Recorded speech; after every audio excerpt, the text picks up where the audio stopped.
በክርስቶስ ደም የተዋጃችሁ ከሰማያዊ ጥሪ ተካፋይ የሆናችሁ ቅዱሳን ወንድሞቼና እህቶቼ ከጌታ ከኢየሱስ ክርስቶስ ጸጋና ሰላም ይብዛላችሁ እያልኩኝ ይህ የያህዌ ንሲ መንፈሳዊ ትምህርትና የስብከት አገልግሎት የክርስትና እምነት መሰረታዊ ትምህርቶችን በተከታታይ የሚያቀርበው ለሁሉ እንዲደርስ ፎሎ፣ ላይክ፣ ሼር፣ ሪፖስት በማድረግ አብራችሁ የእግዚአብሔርን መንግስት እንድታገለግሉ በጌታ ፍቅር አሳስባችኋለሁ። ዛሬ የምንማረው ቤተ ክርስቲያን ከገሃነም ደጆች ጋር ያላት መንፈሳዊ ውጊያ በሚል ርዕስ ሲሆን ይህንን ከመመልከታችን በቅድሚያ በባለፈው ትምህርታችን ቤተ ክርስቲያን በሚለው ከተነጋገርንበት ለመግቢያ እንዲሆንልን ጥቂት ነገር በማንሳት ወደ ዛሬው ትምህርታችን እንመለሳለን። በባለፈው ትምህርታችን ስለ ቤተ ክርስቲያን በተመለከትነው ቤተ ክርስቲያን የሚለው ቃል ለመጀመሪያ ጊዜ ተጠቅሶ የሚታየው ከመጽሐፍ ቅዱስ በአዲስ ኪዳን ክፍል ማቴዎስ ወንጌል ምዕራፍ 6 ቁጥር 18 ሲሆን ቤተክርስቲያን የሚለው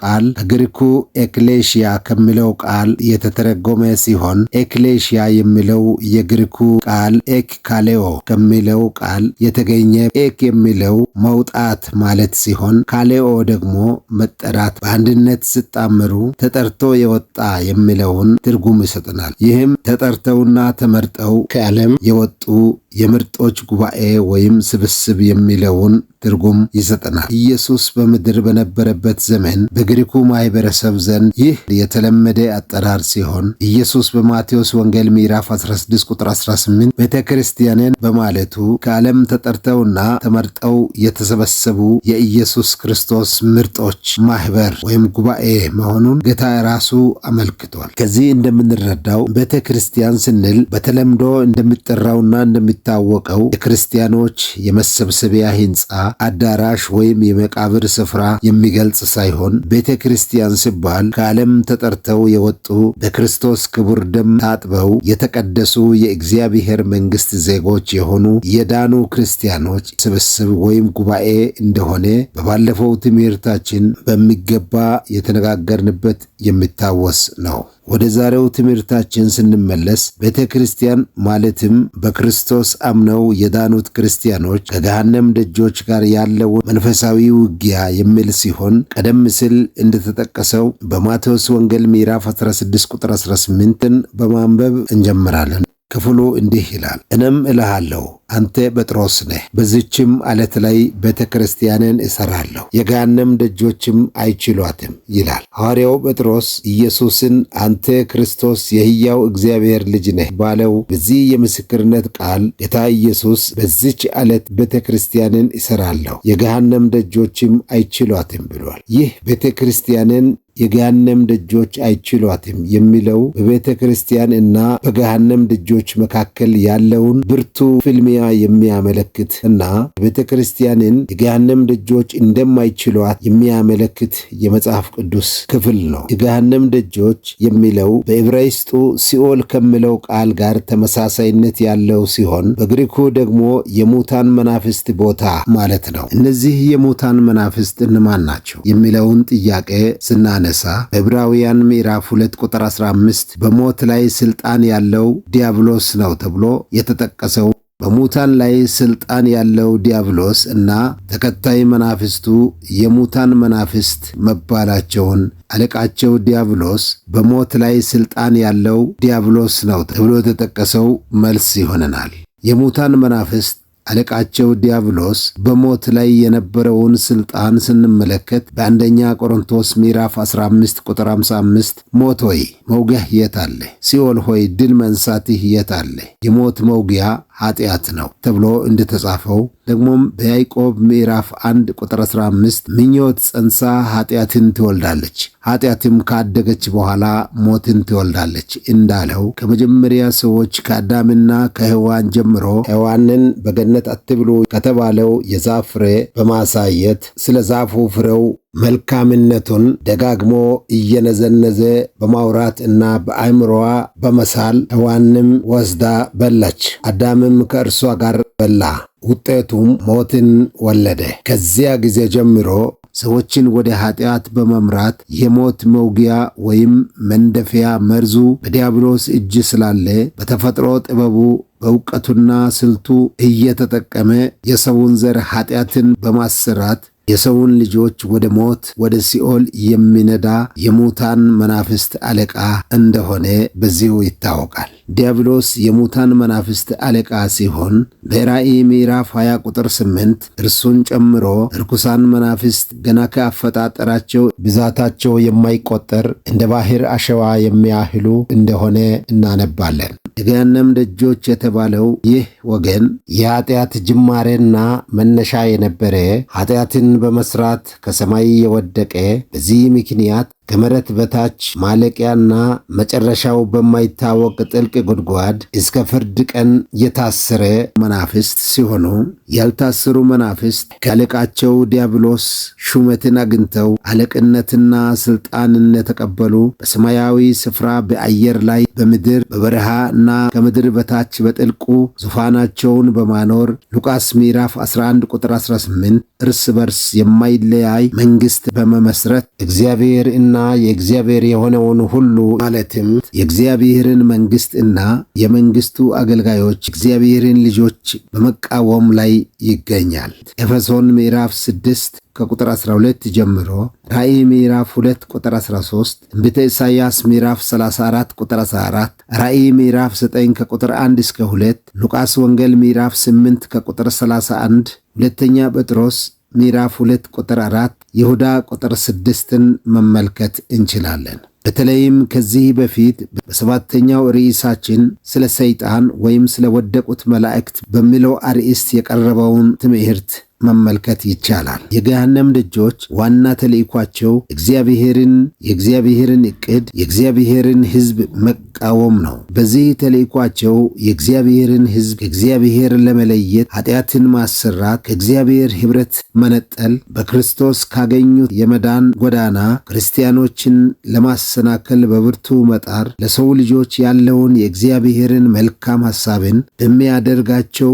መናፍስታዊ ሥራዎችና ንግግሮች ማጠልሸት፣ ማሳነስ፣ ማደብዘዝ እና በተቃራኒው ደግሞ ፍጻሜው የሞት መንገድ ወደ ሆነው የራሱን ሐሳብ በሰው አእምሮ መሳል እንደሆነ እንመለከታለን። ሉቃስ ወንጌል ምዕራፍ 4 ቁጥር 6 በተጠቀሰው ኢየሱስ የመጣበትን ዓላማ ወደ ጎን ትቶ በእግዚአብሔር ልጅነት ሥልጣን በመጠቀም ድንጋይን እንጀራ በማድረግ በራሱ ሥራ ራሱን እንዲያረካ ከዲያብሎስ ከራሱ ጋር ተወዳጅቶ የዓለምን ክብር፣ ብልጽግና በዓለም ሁሉ ላይ ገዥነትን እንዲያገኝ አቋራጭ መንገድ በማሳየት ከመጣበት ዓላማ ሊያስተው ኢየሱስ እንደሞከረው ሁሉ ዛሬም ልክ እንደዚያው በሽንገላ መንገድ ተቃውሞውን በድብቅ ስልቱ ሊያስት በብርቱ እየተዋጋ ይገኛል። ይህም ክርስቲያኖችን በቀጥታ ወይም በተዘዋዋሪ መንገድ ከእርሱ ጋር ተወዳጅቶ የዓለምን ኑሮ፣ ሀብት፣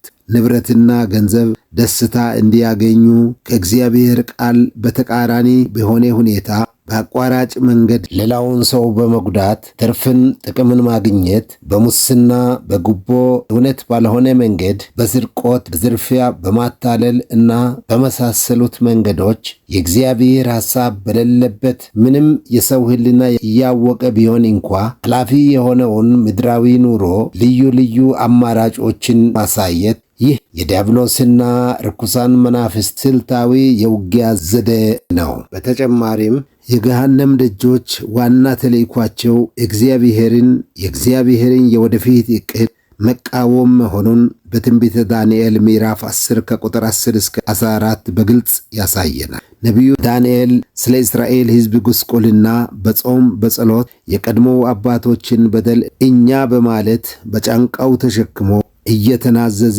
እንደነበረ ምዕራፍ 9ና 10 በደንብ ያሳየናል። እግዚአብሔር ለሕዝቡ ያለውን ሰፊና መልካሙን ዓላማ ለዳንኤል ሊያስታውቅ በመላእክት አለቃ በኩል ዝርዝር ሁኔታውን ስልክለት ለሕዝቡ ያለውን መልካም ዓላማ የሚቃወም በዘመኑ በፋርስ ግዛት ሰማያዊ የአየር ክልሉን የተቆጣጠረው የመናፍስት አለቃ የዲያብሎስ ተሿሚ ባለው በሌለው ኃይልና ጥበብ ሲቃወምና ከመላእክት አለቃ ጋር ሲዋጋ እንመለከታለን። ይህ የሚያሳየን የእግዚአብሔር ዕቅድ በሰማይ ብቻ እንዲቀር፣ የእግዚአብሔር ዕቅድ በምድር በሰዎች እንዳይፈጸም እንዳይከናወን ማድረግ የዲያብሎስና የርኩሳን መናፍስት ዋና ዓላማቸው እንደሆነ በደንብ እንረዳለን። የእግዚአብሔር ሕዝብ እስራኤል ከግብፅ ባርነት ወጥተው ለነፍሳቸው ድነት እግዚአብሔርን እንዲያመልኩ በሥጋቸው ደግሞ የራሳቸው ነፃ አገር ቤትና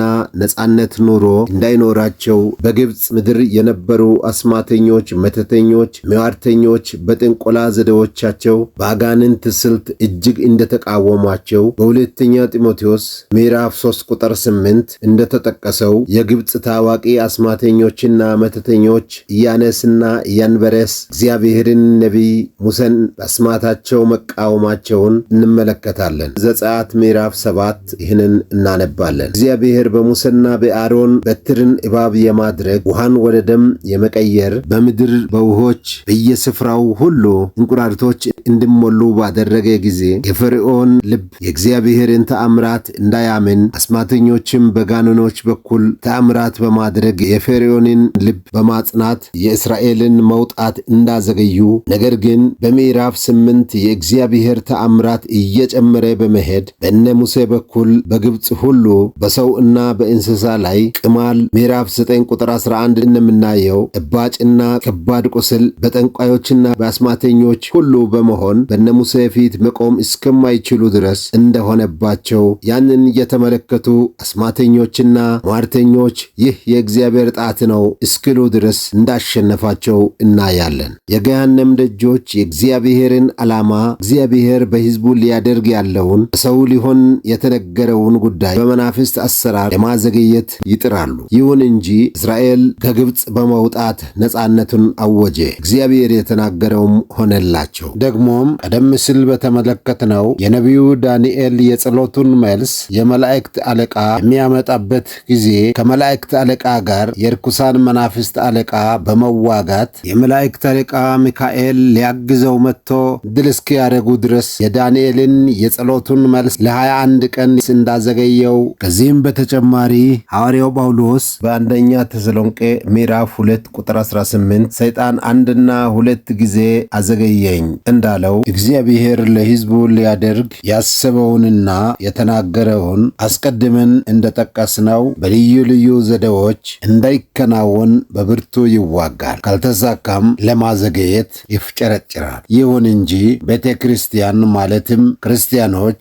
እንደ ነቢዩ ዳንኤል በእምነት በጽናትና በጸሎት ትጋት የገሃነም ደጆችን ዕቅድና ሐሳባቸውን ያከሽፋሉ። የእግዚአብሔርም ሐሳብ ይከናወናል። ብሉይ ኪዳን ሕግ በዘዳግም ምዕራፍ 18 ከቁጥር 9 እስከ 14 አስማተኞች፣ ድግምተኞች፣ በመተት የሚጠነቁል መዋርተኛና ሞራ ገላጭ የእግዚአብሔር ሕዝብ እነዚህን እንዳያዳምጧቸው እንዲሁም በምድራቸው እንዳይኖሩ በሕይወት እንዳያኖሯቸው እንዲገድሏቸው በሕግ መታዘዛቸውን ዘጸአት ምዕራፍ 22 ቁጥር 18 እና ዘሌዋውያን ምዕራፍ 20 ቁጥር 27 እናነባለን። እነዚህ ክፉ መናፍስት የሞላባቸው በክፋት የተሞሉ የአጋንንትን የማጥፋት የመግደልና የክፋት ሁሉ ጥበብ በገሃነኖች ተምረውና ተመርተው አጋንንትን በማዘዝ የሚሰሩት በምድር የዲያብሎስ ወኪል ሆነው የሚሰሩ ሰራተኞች እነዚህ በሕይወት እንዳይኖሩ በእስራኤል አገር በሚወርሱበት በከነዓን ምድር እንዲኖሩ እንዳይፈቅዷቸው እግዚአብሔር ተናግሮ እንደነበረ እንመለከታለን። በአዲስ ኪዳን ግን በኤፌሶን ምዕራፍ 6 ቁጥር 12 መጋደላችን ከደምና ከሥጋ ጋር አይደለምና ከአለቆችና ከስልጣናት ጋር ከጨለማው ዓለም ገዢዎችና በሰማያዊ ስፍራ ካሉት ከክፋት መንፈሳውያን ሰራዊት ጋር ነው በማለት የዲያብሎስ ወኪል የሆኑ ሥጋ ለባሽ አስማተኛ፣ መተተኛ፣ መዋርተኛ እና በልዩ ልዩ አይነት ጥንቆላ ዘዴዎች የሚጠነቁሉ ጠንቋዮችን በብሉይ እንደነበረው እንዳንገድል የእኛ መጋደላችን ከመናፍስቱ ዓለም የመተተኞችና የአስማተኞችን ጥሪ ተቀብለው የሚላላኩና የሚላኩ እንደ እሳት ነበልባል ፍላጻ ካላቸው ሰራዊት ጋር እና ከአለቆቻቸው ጋር መሆኑን ይናገራል። ስለዚህ የውጊያ መሳሪያችን በሥጋ አይን የሚታዩ ሳንጃ፣ ጎራዴ፣ ቆንጨራና የሚታዩ የጦር ዕቃ ሳይሆን በሁለተኛ ቆሮንቶስ ምዕራፍ 10 ቁጥር 3 እስከ 5 እንደተጠቀሰው በመንፈሳዊ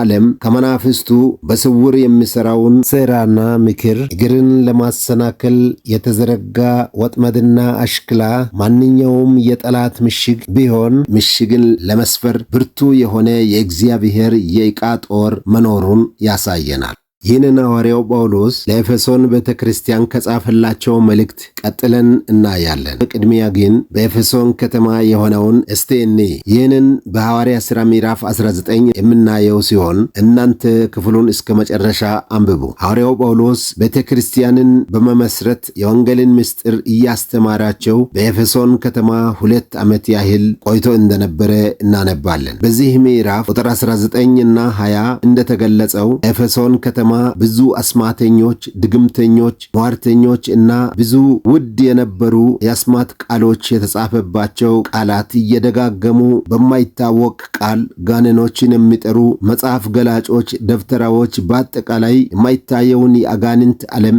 አጀንዳ የሚያንቀሳቅሱ ወኪል ሰዎች መኖራቸውን እናያለን። በጳውሎስ እየተሰበከ የነበረው የኢየሱስ ክርስቶስ ስም በከተማው ሁሉ በከበረና በገነነ ጊዜ የአጋንንት ሥራ ያደርጉ የነበሩትን ሁሉ እየተናዘዙ እያነበነቡ ጋኔኖችን የሚጠሩባቸውን ውድ የሆኑ መጻሕፍትን በዚያ ዘመን ተመን ዋጋው 50,000 የሚያወጡ የአስማት መጽሐፎችን አቃጥለው በክርስቶስ በማመን ወደ ቤተ ክርስቲያን የተቀላቀሉበትን እንመለከታለን። ብሉይ ኪዳን ሕግ የሚከተሉ አይሁድ እና የግሪክ ሰዎችም ወደ ቤተ ክርስቲያን የተቀላቀሉ እንደነበሩ ክፍሉ ይናገራል። እነዚህ ወደ ቤተ ክርስቲያን በመምጣታቸው በኤፌሶን ምዕራፍ 6 ከቁጥር 12 እስከ 17 በተጻፈው ብሉይ ኪዳን አስማተኞችና መተተኞችን ግደሉ፣ አጥፉ እንደሚለው ሳይሆን መጋደላችን ከደምና ከሥጋ ጋር አይደለምና መናፍስቱ ዓለም ከሰዎች ጀርባ ከሚሰሩ አለቆችና ሥልጣናት ከጨለማው ዓለም ገዢዎች ጋር በሰማያዊ ስፍራ ካሉ ከክፋት መንፈሳውያን ሰራዊት ጋር ነው እንጂ በማለት ቤተ ክርስቲያን መታጠቅ የሚገባት የውጊያ የእግዚአብሔር የጦር ዕቃ መንፈሳዊ መሆን እንዳለበት ሐዋርያው ጳውሎስ ይዘረዝራል። አስቀድመን በሉቃስ ወንጌል ምዕራፍ 11 ቁጥር 18 እንደጠቀስነው የዲያብሎስ መንግሥት በዚህ ምድር የእግዚአብሔርን መንግሥት ወኪል ሆና ከምትሠራው የክርስቶስ ማኅበር ወይም ቤተ ክርስቲያን ጋር በሚያደርገው ብርቱ ፍልሚያ የገሃነም ደጆች በሥጋ በራሳቸው በሰዋዊ ሁኔታቸው የሚዋጉ ሳይሆን ከመናፍስቱ ዓለም ጋኔኖችን በማይታወቅ ቋንቋና ቃል ጋኔኖችን በመጥራት በማይታወቅ ቋንቋ ጋኔኖችን በማዘዝ በአጋንንት በኩል አጋንንት በሚያዛቸውና በሚሰጣቸው ኃይል አጋንንትን በማዘዝ በእነርሱ በኩል የክርስቶስን ማኅበር ቤተ ክርስቲያንን መዋጋት እንደሚሞክሩ የክርስቶስ ማኅበር ቤተ ክርስቲያንም ከጠንቋይ ከአስማተኞችና ከመሳሰሉት ጋር በሥጋ ተገልጠው ሥጋዊ ጸብ ግብግብ መፍጠር ሳይሆን ምሽግን ለመስፈር ብርቱ የሆነውን የማይታየውን የእግዚአብሔር ዕቃ ጦር እንዲለብሱ ሐዋርያው ጳውሎስ የኤፌሶን ክርስቲያኖችን ይመክራቸዋል። ኤፌሶን ምዕራፍ 6 ከቁጥር 12 ጀምሮ የመከላከያና የማጥቂያ መሳሪያዎችን ይዘረዝራል። የመከላከያ መሳሪያዎችን የወገብ መታጠቂያ፣ ቀበቶን ወይም መቀነትን እውነት ይለዋል። ይህም ክርስቲያን ማስመሰል፣ ሽንገላ የሌለበት ለእውነት ኖሮ ለእውነት የሚሞት ንግግሩም እውነት የንግግሩ እውነተኝነት በመሐላ የሚረጋገጥ ሳይሆን ኢየሱስ በማቴዎስ ወንጌል ምዕራፍ 5 ቁጥር 33 እስከ 37 እንዳስተማረው ቃላችን አዎን አዎን ወይም አይደለም ከሆነ አይደለም ሊሆን እንደሚገባ ከእነዚህ የወጣው ከክፉ ነው፣ ክፉም የዲያብሎስ ሌላ ስሙ ነው። ስለዚህ የክርስቲያን ቃል አዎን አዎን ወይም አይደለም ከሆነ አይደለም ነው። ክርስቲያን አንድ ቃል ተናጋሪ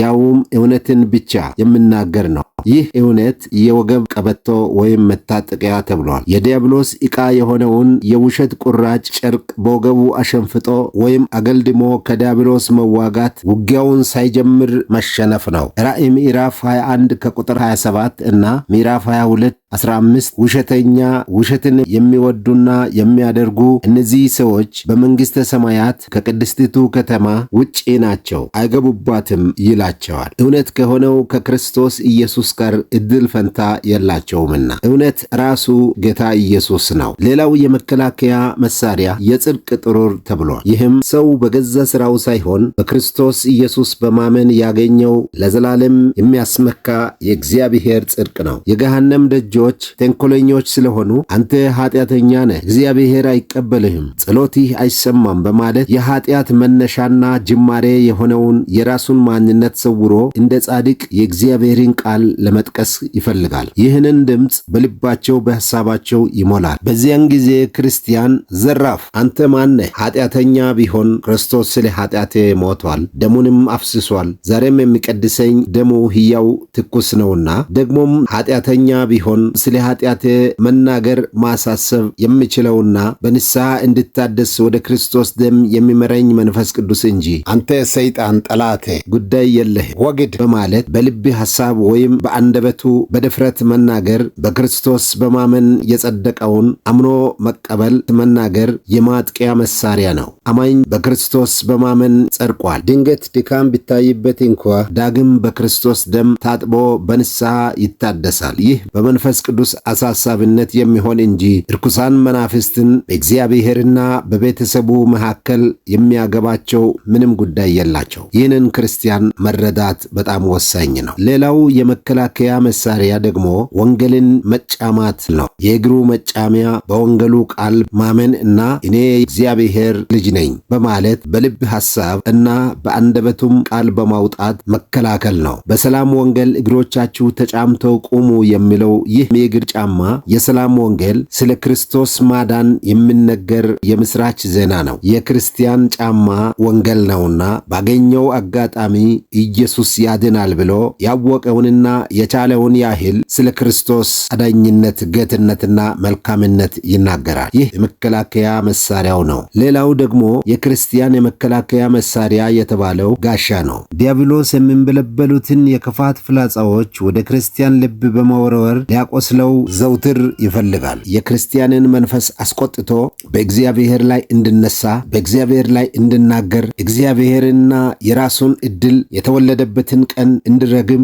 በትካዜ በማጉረምረም እንዲሞላ ለዚህ የሚያነሳሳ የሚያቃጥል ነበልባል የክፋት ፍላጻ ለመወርወር ይፈልጋሉ። እነዚህን የሚንበለበሉትን የክፋት ፍላጻዎችን ሊያጠፉ የሚችሉበት የእምነት ጋሻ ሲያነሱ ነው። እየሆነ ያለውና አሁን የሚሆነው ነገር ዛሬ ባይገባኝም እግዚአብሔር ለበጎ ያደርገዋልና ብሎ በአፉ ለሰይጣን መናገር፣ በእግዚአብሔር መታመን ማመን፣ ይህ የእምነት ጋሻ ነው። ይህንን በልብም ማመን በአፍም አውጥቶ ስናገር ያወጣው ቃል ይሰራልና ፍላጻዎችን ያጠፋል። ሌላው የመከላከያ መሳሪያ የመዳን ራስ ቁር ብሎታል። ይህ ምንጊዜም ክርስቲያን በክርስቶስ መስቀሉ ሥራ መዳኑን አለመጠራጠር ነው። ድኛለሁ ብሎ ለራሱና ለሰይጣን በክርስቶስ በማመን ድኛለሁ። ምክንያቱም መጽሐፍ ጸጋው በእምነት አድኗቸዋል። ይህ የእግዚአብሔር ስጦታ ነው። ክርስቲያን ይህንን የዘነጋ እንደሆነ ጭንቅላቱ ወይም ራሱ ከተመታ በመንፈሳዊ ሕይወቱ ይሞታል። ክህደት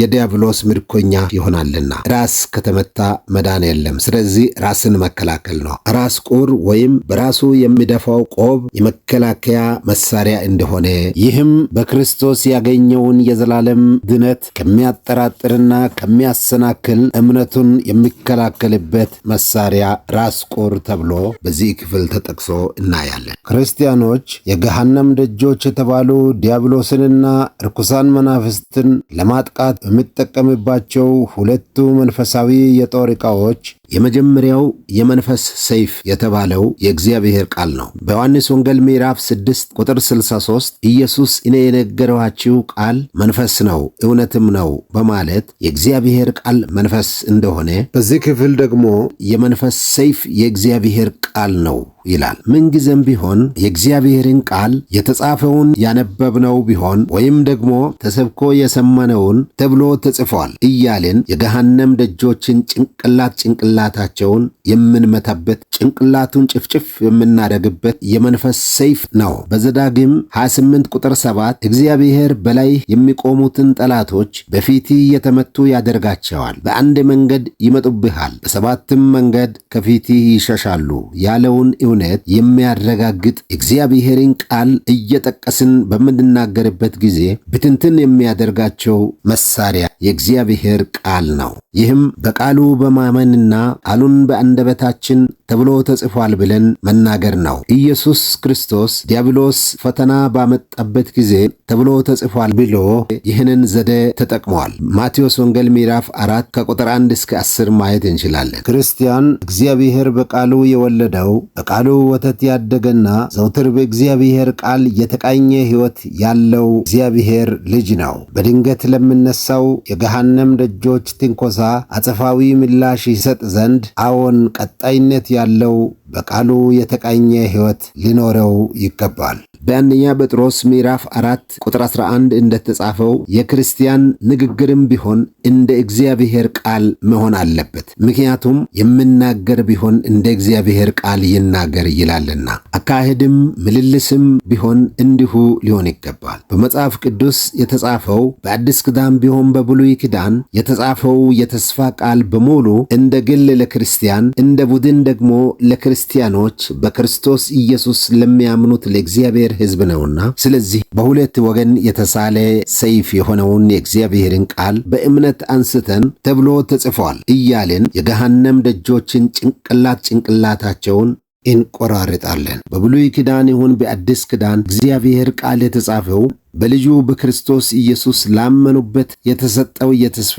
ቃል ሰይፋችን ነው። ስለሆነም እግዚአብሔር በእርሱ ላመኑበት ለልጆቹ የሰጠውን የተስፋ ቃል በማመን ያንን ሰይፍ በእምነት አንስተን በድምፅ ወይም በቃል አውጥተን ለሰይጣን ወይም ለገሃነም ደጆች መናገር የምናጠቃበት መዋጊያ መሳሪያችን። ሁለተኛው የማጥቂያ መሳሪያ ጸሎት ነው። በጸሎትና በልመና በመንፈስ ጸልዩ ተብሎ እናነባለን። በማቴዎስ ወንጌል ምዕራፍ 6 ቁጥር 5 እስከ 7 እንደተጻፈው በከንቱ መድገምና መደጋገም ለታይታ የሚሆን ሳይሆን ከልባችን ከነፍሳችን የሆነ ጸሎት እንደ እግዚአብሔር ቃል የሆነ ጸሎት እና ምልጃ የጠላትን ምሽግ ያናጋል ያፈርሳልም፣ ሽንፈቱንም ያከናንባል። በተለይም በመንፈስ ቅዱስ በልሳን የሚደረግ ጸሎት በሮሜ ምዕራፍ 8 ቁጥር 26 እና 27 እንደተጻፈው በሐሳባችን እየተደገፈ ሳይሆን መንፈስ ቅዱስ በአንደበታችን የሚጸልየው ነው። መንፈስ ቅዱስ ይጸልያል ይማልዳልም። ክፍሉን በግላችሁ አንብቡ። በአንደኛ ቆሮንቶስ ምዕራፍ 14 ቁጥር 14 እና 15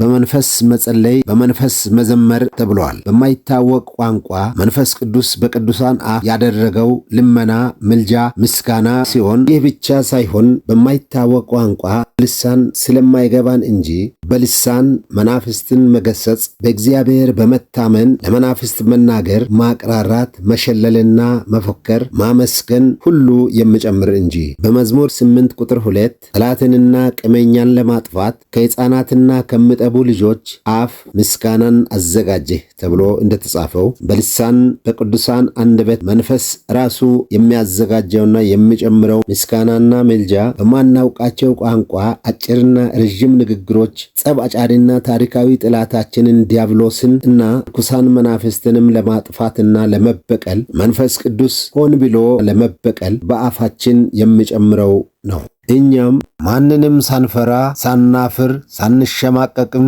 በመንፈስ ሆነን በምንናገርበት ጊዜ በመንፈሳዊ ዓለም እያሴረ እየሸረበና እየጎነጎነ ያለውን የማይታየውን የገሃነም ደጆችን ሴራ እግዚአብሔር ይበትናል። ለዚህ ነው ሐዋርያው ጳውሎስ በአንደኛ ቆሮንቶስ ምዕራፍ 14 ቁጥር 39 በልሳን ከመናገር አትከልክሉ ያለው። በልሳን የሆነ መናፍስትን መገሰጽ በእግዚአብሔር በመታመን የሆነ የቀራርቶ የፉከራ የሽለላና በዜማ ማመስገን ቤተክርስቲያን መቼም ቢሆን ይህንን በግልና በህብረት ይህንን መከልከል አይገባትም። እንዲሁም ማደፋፈር፣ መንገድ ስርዓት ማስያዝን ማለማመድ ይገባታል እንጂ መከልከል የለባት። በቅዱሳን በጸሎትና በመልጃ ጊዜ በመዝሙረ ዳዊት ቅንፍ 40 ቁጥር 3 አዲስ ዝማሬ ለአምላካችን ምስጋና በአፈ ጨመረ እንዳለው በቅዱሳን በጸሎታቸው መሃል በድንገት ወደ አእምሯቸው መንፈስ ቅዱስ የሚልክ ልባቸው የሚመጣ በአፋቸው ላይ ድንገት የሚጨምረው ይህ ምስጋናቸው ያለውን ጠላቶቻቸውን